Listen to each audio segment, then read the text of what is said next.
Baiklah, Assalamualaikum warahmatullahi wabarakatuh. Selamat siang dan salam sejahtera untuk kita semua.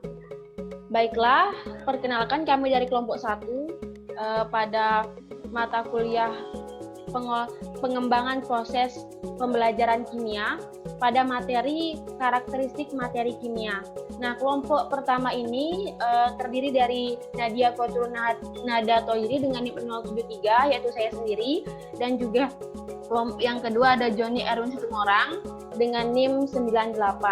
Nah, pada pemaparan yang pertama ini akan dijelaskan oleh Joni Erwin Situmorang terlebih dahulu. Kepada Joni, disilahkan. Baiklah, kita langsung masuk saja. Yang pertama itu mengenai pembelajaran. Kita tahu pembelajaran itu serangkaian kegiatan yang dilakukan oleh guru maupun siswa melalui interaksi timbal balik yang berlangsung dalam situasi edukatif untuk mencapai tujuan pembelajaran. Pembelajaran itu membutuhkan komunikasi dua arah antara siswa dan guru agar proses pembelajaran berjalan secara efektif.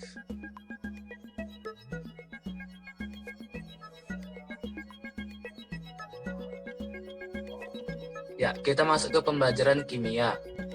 Kita tahu ilmu kimia ini secara umum termasuk ke dalam rumpun IPA yang mempelajari tentang susunan, struktur, sifat, perubahan materi, serta energi yang menyertai perubahan tersebut. Materi kimia sebagian besar bersifat abstrak. Jika hal yang bersifat abstrak tersebut tidak dikaji dengan benar, maka akan terjadi miskonsepsi.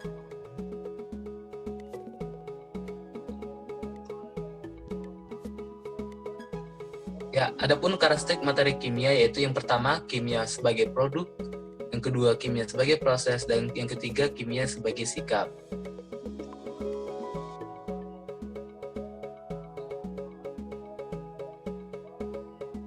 Ya, kimia sebagai produk. Kimia sebagai produk di sini adalah pengkelompokan hasil-hasil penemuan itu menurut bagian kajian yang sejenis menghasilkan ilmu pengetahuan yang kemudian disebut sebagai fisika, kimia, dan biologi. Untuk kimia itu, kumpulan pengetahuan itu dapat berupa fakta, konsep, prinsip, dan teori.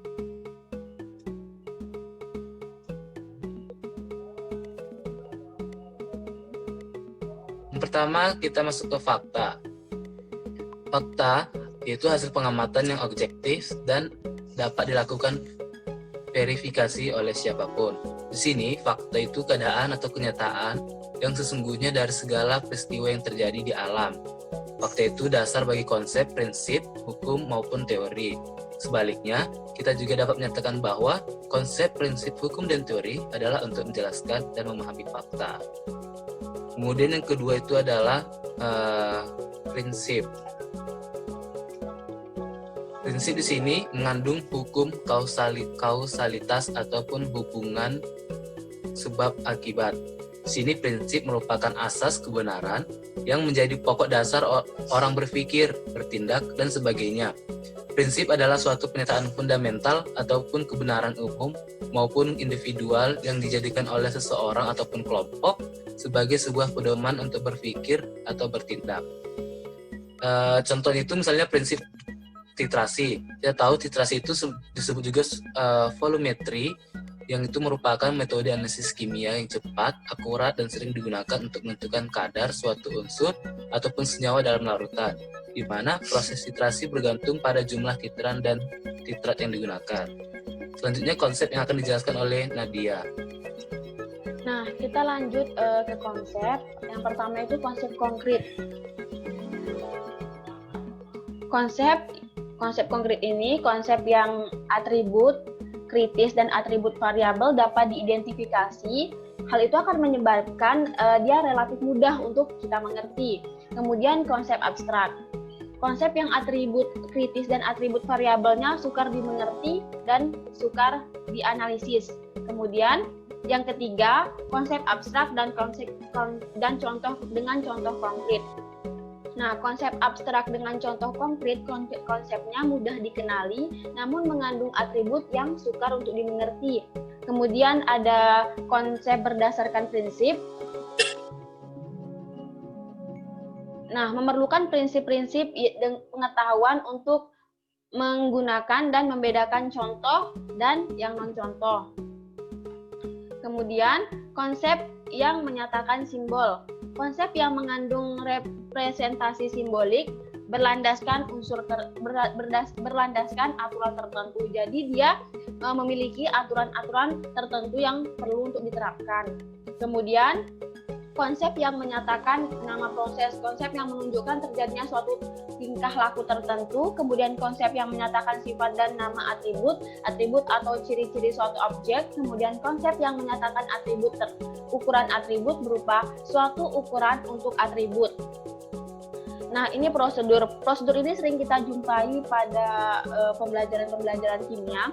Seperti itu menyediakan zat, kemudian masukkan zat larut dan zat larut sehingga terbentuk larutan, kemudian dibiarkan mencapai keseimbangan pada suhu yang sama dengan suhu jenuh pelarut murni, kemudian diperoleh tekanan yang disebut tekanan uap jenuh larutan.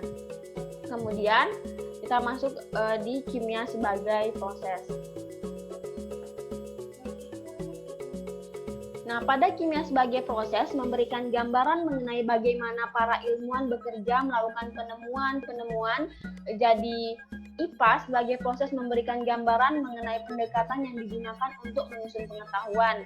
Nah, kimia itu suatu proses untuk mendapatkan pengetahuan dengan cara melakukan kerja sesuatu yang harus diteliti. Jadi butuh tahap teliti. Kemudian kimia sebagai sikap. Nah, kimia yang dipandang sebagai sikap yang mencakup rasa ingin tahu, berusaha untuk membuktikan, kemudian bersifat kooperatif, menerima perbedaan, menerima kegagalan sebagai suatu hal yang positif, sehingga dapat mengembangkan sikap tekun, teliti, kemudian jujur, lebih terbuka. Sikap-sikap itulah yang kemudian memaknai hakikat kimia sebagai sikap. Kemudian, demikian penjelasan dari kami. Terima kasih atas perhatian yang diberikan. Mohon maaf apabila terdapat kekurangan ataupun kesalahan dalam kami berucap ataupun yang kami paparkan. Kami akhiri diskusi ini dengan kalimat terima kasih dan assalamualaikum warahmatullahi wabarakatuh. Selamat malam.